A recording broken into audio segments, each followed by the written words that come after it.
دوستان عزیز، درود میگویم به همه شما. شامتان بخیر و شاده باشد. چون همیشگی برنامه فضا هست مهمان خاندان شما.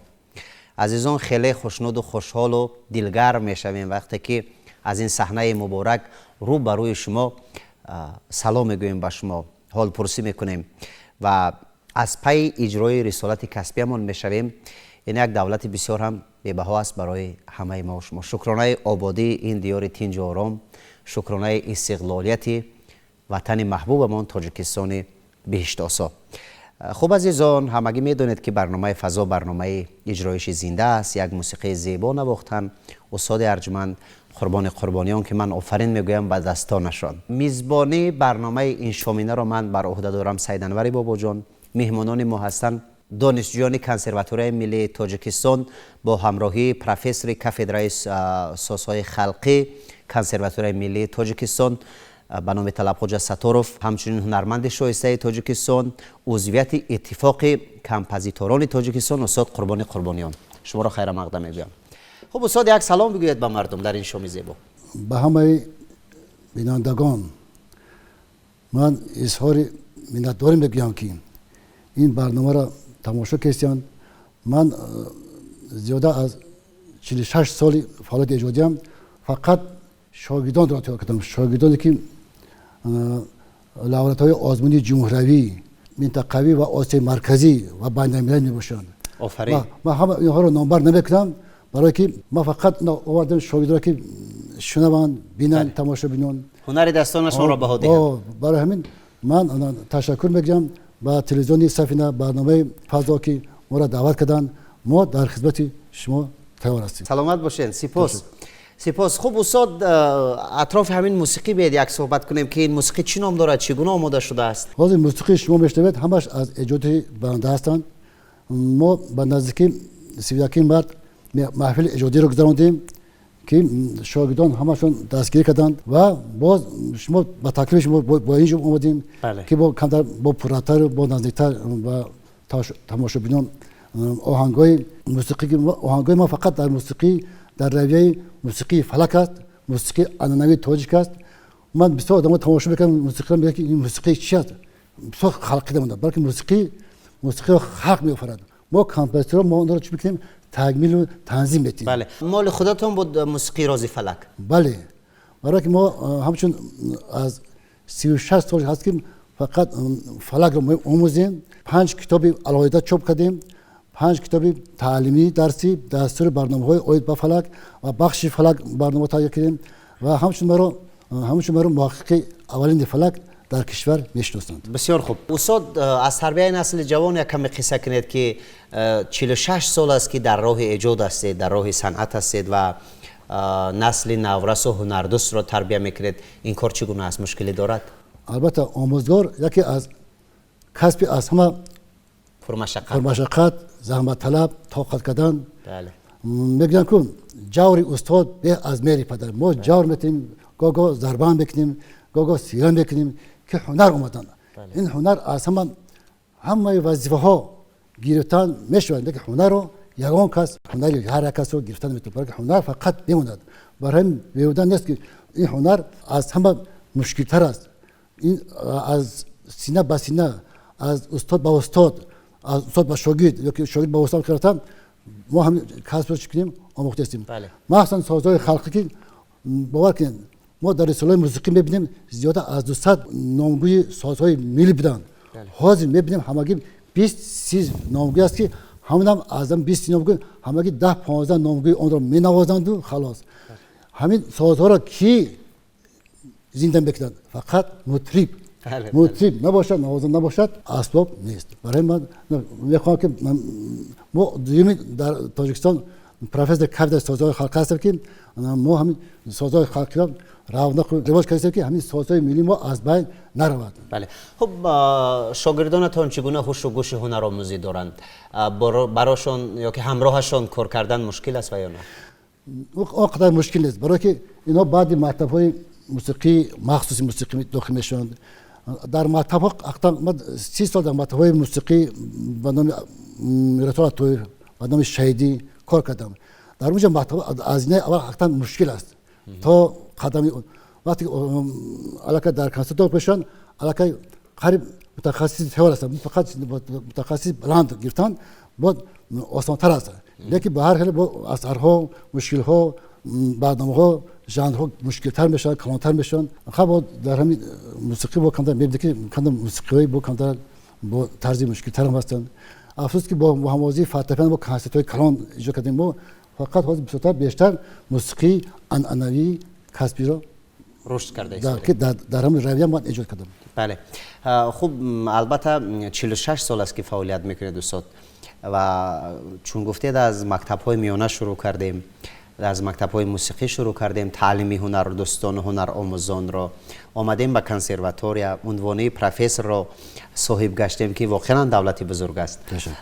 سلامت باشند. چگونه مزه دارد همراه شاگرد کار کردن هنر در کف دست داشته خود را به یک نفر دیگر هدیه کردن آموزاندن چی مزه دارد برای شما چی میبخشد؟ برای که وقتی که شاگرد داستان میبرد میشنوید ما همون چی بگم همون کار مسئولی که ما کردیم ما رو میشنویم ما چی میکنیم استراحت ببریم وقتی آن همین مسئله من میخوام همین شاگردام همین موسیقی این با چشم نمیبینی فقط روح در کاره فقط با گوش میشنوید فقط در آبرس ما هر یک نومی که میگیم ساود دوتار راکی راز دوتار چیزی فلک راغ فلک میگیم فلک راغ در همین تصور میکنیم برای ما در تصورات روح میبخشیم و بعد معنای چی بگم غذای معنی میگیرم. آفرینتون بود. اینم واقعا از اون زحمت های کشیده شما از مهنت های شبانه روزه تان درک میدهد که امروز ثمرش را گرفته ایستاده اید. آفرینتون بود استاد. چون برنامه فضا برنامه زنده سرایی است زنده نوازی است بعد این خاطر خواهش میکنیم چون بیننده ما هم زیاد خواهش شنیدن موسیقی و خواهش شنیدن سرود را دارد منتظرتون نمیسازیم عزیزان چون ما حق منتظر ساختن شما را نداریم بعد این خاطر موسیقی دوم را استاد قربان قربانیان همراه شاگردانش در برنامه فضا می نوازند و یک جای میشنویم. مرحمت خواهش میکنم. تشکر.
سلامت باشین. تشکر. استاد بگوید که این موسیقی که همراه شاگردتان نوازش کردید چی نام دارد این موسیقی و چقدر روز گذشت که آماده ساختید؟ بها به شاگردتان بدهید که چگونه هوش و گوش دارد. تشکر.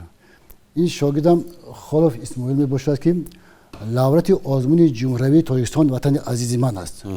ما این آهنگ را در سبک موسیقی فلک ما این را فلکی نام کردیم، ایجاد کردیم. البته این با موضوع فورتپیانو هم نوشته شده است. ما اینجا نفره هم شد دویت استاد و شاگرد گیرنده وقتیم. لیکن با موسیقی که فقط دمبره هست، این دمبره ساز اساسی فلک است. اساسی برای این ما از فلک آغاز کردیم. برای دانشجوی کورس چهارم است. این سال ختم میکند کنسرواتوار. چند شاگردتان استاد اشتراکچی آزمون تاجیکستان وطن عزیز من است؟ 4 شاگردم اشتراکچی آزمون تاجیکستان وطن عزیز است. 3 نفرش لوریت آزمون هستند. آخه گفتم زیاده از 20 نفر لوریت آزمون هستند. یکی از اولین شاگردم من بهرام قادیر هست که هنرپیشه شاید تاجیکستان همچون هنرمند باید میشستند. حاضر ناصری سفر رهبر انسامبل دولتی فلک کمیته تلویزیون و رادیویی نزد حکومت جمهوری تاجیکستان و دیگرها هستند. اینجا نامبر کردن بسیار وقت دارد. برای ما فقط بیشتر شنیدن که باید مانند دیدن با براست میگن دیدن که باید مانند شنیدن. خب در خزینه ایجادیتون چقدر اثر محفوظ است؟ زیاده از 100 اثر است. در ژانرهای گوناگون، در سازهای گوناگون، در برای ساز ساز دوتار. ما هم متخصص دوتار هستیم. ساز دوتار، ساز دمبره، دوتار آنانایی، دوتار خرد میگن، دوتار آلت میگن. هر کدوم نمودهای دوتار که همینجا 4 نمود دوتار هست مینوازند. با هموازی آوازخوانی برای انسامبل فلک نوازان، برای ارکستر سازهای خلقی، برای انسامبل دوتار نوازان. ما که برای ژانرهای دویت، دو کاسته، تریو، کوارتت، کلمات دو کاسته، سه کاسته، چهار کاسته، دو کاسته نوازیم با نام دویت میگیم. ولی باز 3 نفره خیلی همین ژانر موسیقی ما هم خیلی دویت، تریو، کوارتت میگن. هم خیلی چند نفره که هستن ما اینشون نبودیم. تشکر. یک کتاب سال 2020 نوشتید با نام صوتی سامان. خب این چی موضوع رو در بر میگیرید؟ این صوت سامان یکی مجموعه تعلیمی است. قریب 40 اثر رو در بر میگیرد.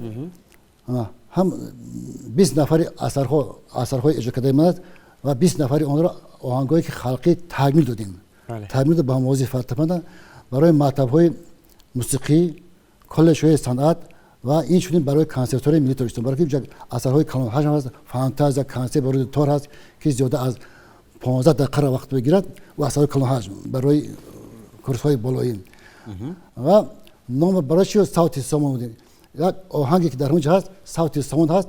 ما در برنامه‌های پیشین ما اجرا کردیم و بسیار اثر 2 قسمه و 3 قسمه هستند. برای که این سامان این اساسگذار دولت تاجیکستان هست. ما رو گرفتیم صوتی سامان بودیم. بسیار خوب. حالی حاضر از روی کتاب صوتی سامان که 40 اثر رو در بر میگیرد در مکتب‌های موسیقی در کنسرواتوار هنر آموزان دانشجویان تعلیم میگیرند؟ البته اینا البته علاقه کتابی که زیاده از 100 نسخه جو کردن علاقه همش رو تقسیم شدن باز میخوان نشر کردن وقتی هم قدر وزارت فرهنگ ما رو دستگیر چاپ کرد من بعد باز میخوان چاپ اون رو گیرن من مینوازن و در همین برنامه هم یک چند آهنگ را از اون کتاب صوتی سامان ما اجرا می‌نماییم. بسیار خوب. در خزینه طلایی رادیو و تلویزیون چند آهنگ داره، چند سرود را آهنگ بندی کردید که محفوظ است؟ زیاده از 50 اثر. اثرهای تکمیل دادگی، اثرهای اورجینالی خودمون اجرا کردگی برای دوتار، ارکستر، برای انسامبل، برای آوازخوانان، برای دوتار آنایی و برای ژانرهای گوناگون ایجاد نمودگی. چون استاد از رفتی کارتون میبینم، از صحبت‌هایتون شنیدم، از زحمت‌هایتون درک کردم کارتون مشکل است. دل مانده نشدید برای؟ یک شعر گفته است تا جان در بدن است کاری من این است. ما تا وقتی هستیم اینو همین کسب چی می‌آموزیم انتخاب کردیم تا آخر می‌آموزیم دیگر راه نیست. بله آفرینتون بود. خب بعد همین دوست داشتن ها است که امروز واقعا هم صدها نفر دیگر رو از هنرتون تربیت میکنید، صاحب نان میکنید، صاحب مقام میکنید. خب بهترین است که یک مصرع ها که هنر آموز کس هنرمندی در کشایی کنی نه در بندی. یعنی به قول شاعرم هر فردی که صاحب هنر است هر کجا که می رود درهای محبت، درهای احسان برایش باز است و از احسان و از همت و از حکمت هنر یک چند جمله بگوید که چی حکمت دارد هنر، چی همت دارد هنر، چی نفوذ بخشید برای شما؟ من راست بگم وقتی من سال 1971 با آموزگاه موسیقی میخواستم با ساز دوتار داخل شده خودم تحصیل کنم، میبیم گفتن که در آموزگاه صنف دوتار نیست. من بسیار ذکر شدم. من نخواست که در آموزگاه موسیقی همین ساز دوتار. بعد آمدن یک اسباب کلان رو 4 تار دارد، نامش گفتن دوتار بحث های، یکی دوتار نمیدارد. دوتار میبخشید شما مرا فریب نکنید، این دوتار بحث دو تار دارد، برای چیز 4 تار دارد. همه وقت جورخان آبیپور درت مکتب آموزگاه موسیقی بود. من نیم سال به معلم خوندم. استاد دولت دیار گفتن استادی من هستن رفته بعد تاشکند، منم خط شهر تاشکند هستم کنسرت تاشکند رفته بعد نیم سال اومدن تا انم دولت دیار استاد شما شد در همین صاحب شده سیوی دوتار در دوشنبه شده شد. انم سال 71 سیوی دوتار در سطح کسبی شده شد.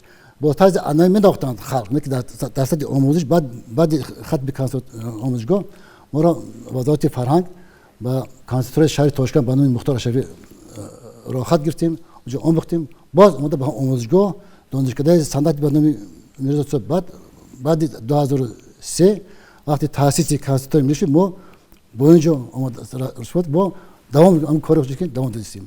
تشکر. یعنی که این حکمت هنر همین است که به کجاهای نمیروی برای مختنش. اگر که دوست بداری واقعا هم صبر زیاد میکنی. من اصلا شاگردانه آفرین میگویم به شما استاد. تشکر. سپاس به هنر والایتان. خب بیننده های ما البته که از صحبت های شما لذت هم برداشتن و گمانم منتظر شنیدن باز نوازش نوبتی هستند. بید نوازش نوبتی رو هدیه ما و هدیه بیننده برنامه فضا گردانید. بعداً باز در ادامه صحبت خواهیم کرد.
تشکر زیاد برای نوازش زیبا. گمانم اینم دویت بود همراه شاگردتان. بله دویت با هموازی تبلک میشود تریو. کلمه تریو اجرا کنند با از 3 نفر. یعنی شماره 3 نفر. 3 نفر تریو میکنند. این آهنگ چی موضوع را در بر میگیرد؟ این آهنگ نامش صوت کوهستانی. ما در وقتی فلک دشت نوختن در کوهستان. ما که میدونیم که ما 93% تاجیکستان کوهستان رو در بر میگیریم. ما فقط موسیقی کوهستان هستیم. برای در تصور میکنیم که در مغزار بهار است. بر اومده در سر کوه بلند یک الهام نو بیشتر موسیقی مینوازیم. از 3 قسم عبارت یا دشتی یا راقی و در آخر اوفر. اوفر یک رقصی خرسندی تماشایی یا نوروزی رو در بر بگیم. این آهنگ هم در سبک فلک اجرا شده است. نوشته ما که موسیقی همه اجرا قریب 50% موسیقی فلکی است. برای که دو طوری که ما میگیم دو طوری به پرده گاگا میگن دومره. این ساز اساسی فلک از تکرار کرده بودیم. بله. چرا استاد مخصوصا خواسته در راه ایجادتان بیشتر دست بزنید به گفتگو از ژانر فلک و آماده کردن موسیقی ها در این ژانر؟ شاید از دوست داریتون بود. بله البته ما فلک رو حقیقتا دوست می‌دارم. من از سال 92 اولین مقاله اخبار درباره فلک شده گفتم. برای همشون محقق فلک نشستن. سال 92 اقلا همین موضوع ما گرفتیم. رهبر علمی ما نامزد علمی صنعت‌شناسی زویا میخلان تاجیکا بودن که در آمریکا است. موسیقی شناسی بسیار شناخته هستند. با درباره اون تا که همیشه شما به غرض دو تا نواختن همین موضوع را گیرین. یک موضوع گرفته حمایه کنین. بله. ما همین موضوع گرفته در اکادمی علم ها در کافدره تاریخی صنعت همشون اون موضوع آموختیم، ختم نمودیم و کتاب نشر کردیم فلک و سیستم لحنی اون. بله. سال 2004. نه سال 2004 این چی بود؟ اولین سیمپوزیوم بین‌المللی فلک در ترکستان. بله. بعد 2004 کتاب علایده با زبانی چی میگن موسیقی مونوگراف میگن. کتاب علایده مخصوص برای فلک اجرا کردم که بعد همین یک سال اون همین کتاب رو آموختند. بعد 2007 روزی فلک رو کردن اعلان کردن با تاسیس دادن که این سال با 15 سالگی تجلیل فلک رو چی بکنیم و پیشواز میگیریم. بله. آفرین استاد. بیاید از فضای ایجادی و از فضای هنری یکم قصه کردیم. سالهایی است که البته هنری در دست داشته تان را به تشنگان هنرتان نشان دادید، به اهل دوستداران هنر نشان دادید. از سفرها قصه کنید. کجاها رفتید؟ چی بردید از این ملت برای هوسمند کنی خب تماشاگران، برای مخلصان، برای البته نمایندگی این هنری والای ملت تاجیک؟ تشکر. من یک چند دولت‌های خارجی سفرهای هنری و علمی کردم. علمی بنداش که با هم ما برآمد کردیم و هم در سیمپوزیوم برآمد معروضه کردیم. همین با هم معروضه با هم فلک. برای که ما فلک رو در ازبکستان سال 2005، 2002 در قرقیزستان، 2009 در قزاقستان، 2008 با همراهی اینجا هستن آدینازا سال در شهر وانگمی آلمان در انسامبل در فستیوال بین‌المللی موسیقی و رقص اشتراک کرده سزاوار جایزه و مکافات گرفتیم. همونجا چی انسامبل فلک رو بردیم. انسامبل فلک را با نام راز در کنسرت تاسیس گرفتیم. هم انسامبل بردم. همین با شرافت آن همین کارهایی که علمی که کردم راست میگم. ما آفرین بر رهبرت دولت ما میگیم با اساسگذاری سلواداد که فلک را همچون مال غیر مادی بشریت 15 دکمبر 2021 اعلان کردن. ما فخر میکنم که کمی باشد هم در همین نمینه است ما سهمی خود را گذاشتیم. بله. سلامت باشین. تشکر. واقعا مزه دارد همان لحظه کاری که زحمتش به بار می آید. نفر زحمت کشیدگی الکه راحت می بردارد از ثمر دیدهش. خب عمرتان پر برکت باد استاد ارجمند. صحتمند باشید. یک کم دیگر در مورد جوانان هنردوست حرف بزنید که فرق از سالهای قبلی منظورم امروز توجه، امروز هنردوستداری، فهمیش در رشته صنعت چگونه شده است، چون آزمون ها خیلی برگزار شده ایستاده است و گمانم شاید کمک خیلی زیاد هم رسانده باشد. همین رو میخواهم یک کمک راجع به همین حرف بزنید. ببینید که همین آزمون جمهوری تاجیکستان وطن عزیز من یک تکانی بزرگ در موسیقی صنعت عنعنوی و کسبی، برای همین نمینه‌های ژانر عنعنوی داریم، کسبی داریم، آوازخوانان عنعنوی، آوازخوان همه بخش‌هاش که در بر میگیرند سازهای ملی رو.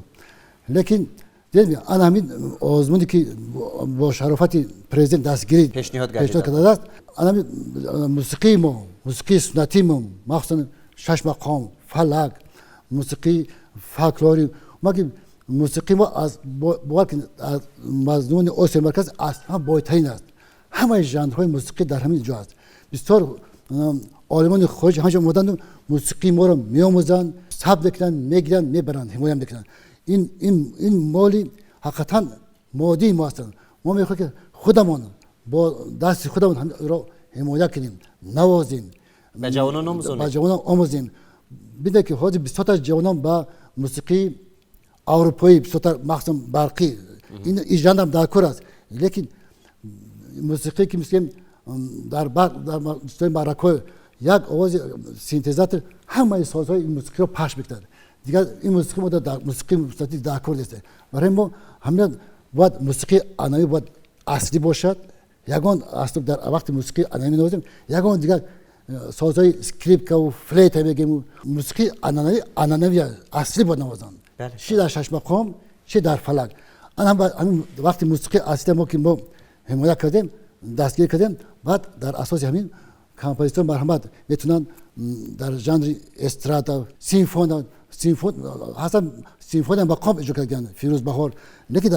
لیکن موسیقی در اساس موسیقی عنعنوی شش مقام و فلک. دوستان عزیز، واقعا هم چون استاد گفتن که آزمون تاجیکستان وطن عزیز من راه گشاد برای هنردوستان، برای چهره هایی که هنر دارند و آشکار شوند هنرشان میان مردم، که واقعا همین پیشنهاد و هدف پیشوای معظم ملت ما پرزیدنت کشور محترم ایمانی رحمان بود و واقعا هم هر هدف و هر پیشنهادی که پرزیدنت کشور ما پیشنهاد میکنند واقعا هم بر منفعت این ملت است، بر منفعت نسل جوان است و زندرو ما باید پیرو اساسی مکتب پیشوای ملت باشیم و دوستدار خاک و آب و دان این سرزمین اجدادی.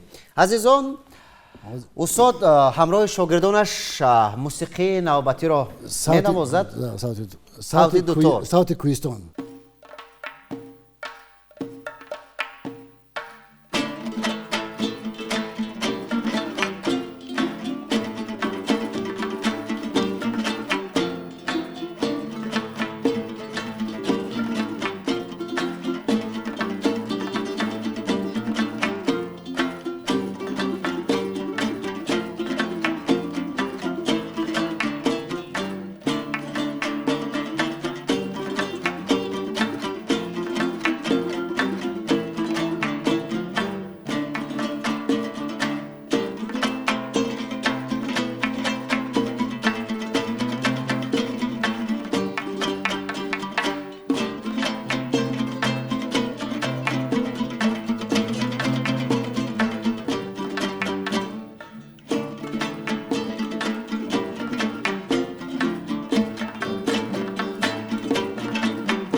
تشکر استاد ارجمند، تشکر به شاگردانتان، تشکر به معلم صالح برای کمک کردن در البته رفت نوازش به شما و به شاگردانتان. خب استاد، تقریبا 4 سال کم 50 سال می شود که در روی صحنه هستید. راه هنر زحمت کشیده ایستاده اید. شاید بیننده های ما منتظر پاسخ همان باشند که چی گرفتید از این جوده برای خودتان، چی داد برای شما؟ لطفاً همین را میخواهم پاسخ بگیرید. من چی گفتم؟ من با کار خود، با شاگردان خود، با دولت خود، با کشور خود، چی بگن، در همین فضای آفتابی، نوروزی، بهار، من بسیار خوشنودم که در یک کشوری آزاد، سراسر صلح و امانی، من همین اساس میگم، همین صلح و امانی باشد، همه چی میشه. ما حقیقتا خلق تمدن سازیم. بله. تمدن سازیم و تمدن ساز خواهیم ماند. انا برای میخوام که باز همین چی، همون تمدن سازی ما در همین زیادتر شود و کشوری ما آبادتر شود، بقاتر شود. از کشوری چیزی که میگم، از کشوری کشاورزی صنعتی شود که ما حقیقتا یک دولت بزرگی منطقه شویم. واقعا سپاس میگویم به شما. تشکر. به هنرتان، به خاکساریتان، برای احترامی ما را قبول کردن و به برنامه ما آمدن. امیدوار هستیم که این آخرین صحبت ما سر این سفره نباشد. بازم با تازه ترین ایجاد، با تازه ترین موسیقی ها مهمان برنامه فضا شوید. همیگونه تعب بیننده های ما را بالیده گردانید، شاد گردانید و همیگونه ما و بیننده ها از هنر دستان شما بازم آگاه بگردیم. خوش آمدید به تلویزیون سفینه. هم میهنان ارجمند، آهسته آهسته ما با انجام برنامه این شامینه فضا رسیدیم، چون که وقتم به پایان رسید. با امید آنه که خوبترین و خوشترین لحظه های زندگی نصیب این ملت صاحب تمدن بگردد. با امید آنه که همیشه در خاندان ملت تاجیک صوت و نوا طنین انداز باشد. با امید آنه که عزیزان هر صبح دم به دیدار همدیگر با تبسم بنگریم و شکرانه از آبادی، از صلح، از تمدن قدیمه و از استقلال این کشور اجدادی داشته باشیم. به فرجام رسیدیم با شنیدن یک موسیقی دیگر. تا دیدار نوبتی، خواهش میکنم.